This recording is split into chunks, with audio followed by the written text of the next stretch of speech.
या ब्रह्मांडाला निर्माण करणारी व त्याचे रक्षण करून त्यातील सजीव सृष्टीचे पालनपोषण करणारी कुठली तरी एक महान सामर्थ्यशाली शक्ती अस्तित्वात असलीच पाहिजे, याबद्दल कुणाचेही दुमत होण्याचे कारण नाही.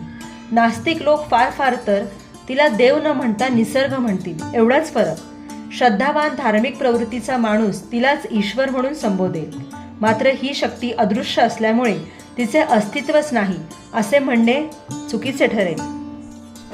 पूजा हा परमेश्वरी कृपा प्राप्त करण्याचा आणि मनाचे सामर्थ्य वाढविण्याचा सर्वसामान्य मार्ग आहे आणि म्हणूनच देवपूजा हे एक नित्यकर्म आहे आणि ते प्रत्येकाने कर्तव्य बुद्धीने आणि प्रामाणिकपणे पार पाडलेच पाहिजे. देवतांची दररोज पूजा उपासना केल्याने घरात सुख शांती प्राप्त होते, घरातील वातावरणात चैतन्य निर्माण होते. असे मानले जाते की दररोज नित्य उपासना किंवा पूजा केल्याने घरातील दारिद्र्य, रोग, पिढ्यांचे हरण होते. घरात होणारे क्लेश, वादविवाद टळतात. यामुळे घरोघरी देवतांचे यथाशक्ती भक्तिभावाने पूजन केलेच पाहिजे. मात्र देवपूजा करत असताना काही गोष्टींची काळजी घेणे ही अत्यंत आवश्यक आहे. यामुळे सदैव देवतांची कृपादृष्टी आपल्यावर राहील. चला तर मग जाणून घेऊयात देवपूजा करताना कोणत्या नियमांचे किंवा गोष्टींचे पालन केले पाहिजे व कोणत्या गोष्टी कटाक्षाने टाळल्या पाहिजेत. आपण जर या आपल्या चॅनलवर नवीन असाल तर या चॅनलला नक्की सबस्क्राईब करा. चला तर पाहूया देवपूजेचे किंवा देवघराचे काही साधे सोपे नियम. सगळ्यात पहिला आणि महत्त्वाचा नियम म्हणजे घरातील देवघराला कधीही कळस असू नये, कारण कळस ही वातावरणातली शक्ती खेचून घेतो.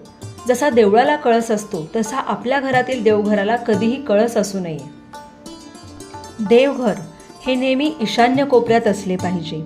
ईशान्य म्हणजे ईशाशिवाय अन्य कोणालाही जागा नसणे. जर तुमच्याकडे जागेअभावी काही प्रॉब्लेम असेल तर ती गोष्ट वेगळी, पण जर तुमच्याकडे घरात जागा असेल तर नक्कीच ईशान्य कोपऱ्यात तुम्ही देवघर ठेवावे. देवघराचे जे तोंड आहे ते नेहमी पूर्व पश्चिम असावे. म्हणजे आपण जेव्हा देवासमोर पूजा करायला बसतो तेव्हा आपले तोंड हे पूर्वेकडे झाले पाहिजे आणि देवांचे तोंड हे पश्चिमेकडे.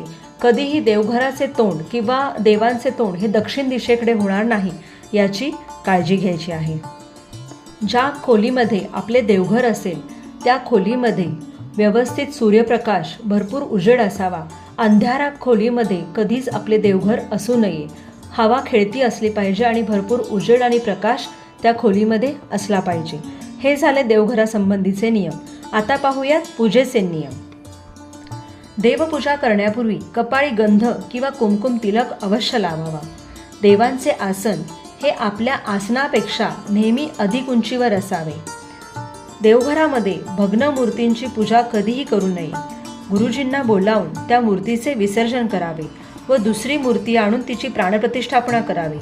जर मूर्तीच्या ऐवजी फोटो असेल तर फोटोला दहीभाताचा नैवेद्य दाखवून आरती करावी आणि क्षमायाचना मागून तो फोटो विसर्जित करावा. देवपूजेमध्ये देवासाठी आपण ज्या मूर्ती घेतो त्याची प्राणप्रतिष्ठापना करणे आवश्यक आहे. याशिवाय त्या देवांना देवत्व प्राप्त होत नाही. तसेच एकाच देवघरामध्ये 2 शिवलिंग, 2 शाळीग्राम, 3 देवी, 3 गणपती, 2 शंख कधीही पूजायचे नाहीत. शाळीग्राम जर पूजायचे असतील तर ते सम म्हणजे 6, 8 अशा संख्येत पूजावे. मात्र समसंख्येमध्ये 2 शाळीग्राम कधीही पूजू नयेत. संकल्प सोडल्याशिवाय कोणतीही पूजा, धार्मिक कृत्य, यज्ञ, होम, हवन कधीही करू नये. आपण ते कार्य कशासाठी करतोय हे देवाला सांगणं खूप महत्त्वाचं आहे. त्यामुळे कुठलीही पूजा, धार्मिक कृत्य करण्याआधी संकल्प सोडणं ही तितकंच महत्त्वाचं आहे. देवघरात देवांच्या तसबिरी लावताना त्या एकमेकांच्या डोक्यावर येतील अशा कधीही लावू नयेत. देवदेवतांच्या मूर्तीच्या तसबिरींची जी तोंडं आहेत ती कधीही दक्षिणेकडे असू नयेत किंवा देव एकमेकांकडे समोरासमोर बघतायत असेही कधी देवघरामध्ये देवांची मांडणी करू नये. देवपूजेसाठी शिळे पाणी व शिळी फुले कधीही वापरू नये. तसेच देवपूजेसाठी वापरण्यात येणारे वस्त्र आणि आपण जे वस्त्र देवाच्या खाली टाकतो आसन म्हणून ते रोजच्या रोज बदलावे. बदलल्यानंतर स्वच्छ धुवून वाळत दुसऱ्या दिवशी तेच धुतलेले वस्त्र तुम्ही वापरू शकता. देवाला फुले वाहताना त्या फुलांच्या कळ्या कधीही वापरू नयेत. देवांना फक्त जलकमळ हे कळी स्वरूपात वाहिलेले चालते. महादेवाला बेलपान नेहमी पालथे व्हावे. तसेच कोणत्याही देवाला फूल हे जसे झाडाला उगवते तसेच सरळ वाहावे, पालथे कधीही वाहू नये. गणपतीला भाद्रपद गणेश चतुर्थी शिवाय अन्य दिवशी कधीही तुळस वाहू नये. देवघरातील शंखाला कधीही अक्षता वाहू नयेत आणि देवघरातला जो शंख आहे तो कधीही असा मोकळा ठेवू नये. त्याच्यामुळे थोडंसं का होईना आपल्याला पाणी भरून ठेवायचं असते. पुढचा नियम असा आहे की एका दिव्यावर दुसरा दिवा लावू नये. देवांसमोर लावलेल्या दिव्याची ज्योत कधीही दक्षिणेकडे होणार नाही याची तुम्हाला कटाक्षाने काळजी घ्यायची आहे. आपण जेव्हा देवाला गंध लावतो तेव्हा तो गंध हा तर्जनीने म्हणजे अंगठ्या जवळचे जे पहिले बोट असते त्या बोटाने देवाला कधीही गंध लावू नये. देवाला गंध हा नेहमी अनामिका म्हणजे रिंग फिंगर आपण जी म्हणतो त्या बोटाने देवाला गंध लावायचा आहे. त्याचबरोबर गंध आपण जेव्हा लावतो तेव्हा आपण गंध सहानेवर किंवा हातावर उघळतो. तर तो गंध हातावर किंवा सहानेवर उघळल्यानंतर तो वाटीत काढून घ्यावा आणि मगच देवाला लावावा. परस्पर हातावरून किंवा सहानेवरून घेऊन देवास कधीही गंध लावू नये. पुढचा नियम आहे देवपूजेनंतर देवाला जो धूप दाखवतात तो कधीही हाताने पसरू नये. त्यासाठी पंखा वापरावा. पुढचा नियम आहे देवपूजेच्या वेळी स्तोत्र व आरत्या मोठ्याने म्हणाव्यात, पण आपण जे देवांचे मंत्र म्हणतो ते मनातल्या मनात म्हणायचे असतात. तसेच आपण देवाला जो नमस्कार करतो तो दोन्ही हात जोडून किंवा साष्टांग नमस्कार देवाला घालायचा असतो. देवाला एका हाताने कधीही नमस्कार करायचा नाही. पूजा झाल्यानंतर आपण देवाला जो दिवा लावतो तर देवाच्या उजव्या बाजूस शुद्ध तुपाचा व डाव्या बाजूस तेलाचा दिवा लावायचा आहे. देवघरात घंटा नेहमी आपल्या डाव्या हाताला व शंख नेहमी आपल्या उजव्या हाताला ठेवायचा आहे. शंख आणि घंटेशिवाय देवपूजा अपूर्ण असते. म्हणूनच शंख आणि घंटा ही तुमच्या देवघरात हवी आहे.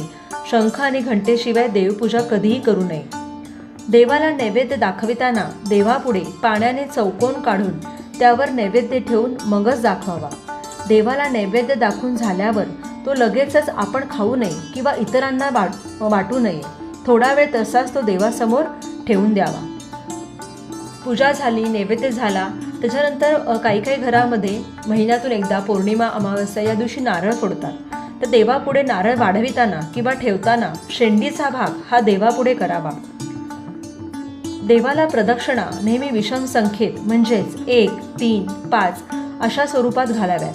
प्रदक्षिणा घालण्यास जागा नसेल तर स्वतःभोवती उजवीकडून डावीकडे असे गोल फिरावे व अशा प्रकारे प्रदक्षिणा घालावी.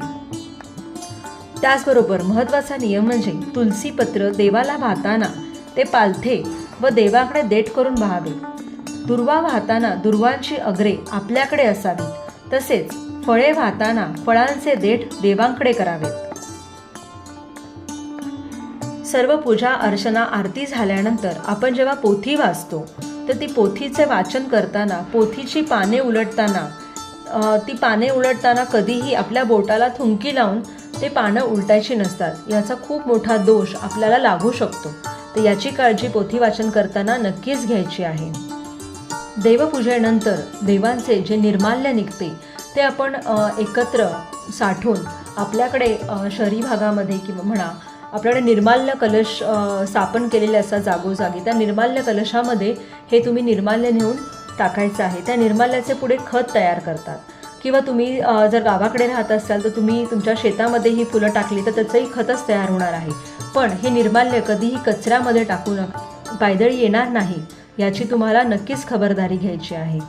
तर अशा प्रकारे आपण रोजच्या रोज देवांची पंचोपचारे पूजा करू शकतो. पंचोपचार पूजा ही आपण रोज नक्कीच करू शकतो. पंचोपचारामध्ये गंध, पुष्प, धूप, दीप व नैवेद्य या 5 उपचारांची आपण पूजा केली. या 5 उपचारांनी आपण जर पूजा केली तर याला पंचोपचार म्हणतात.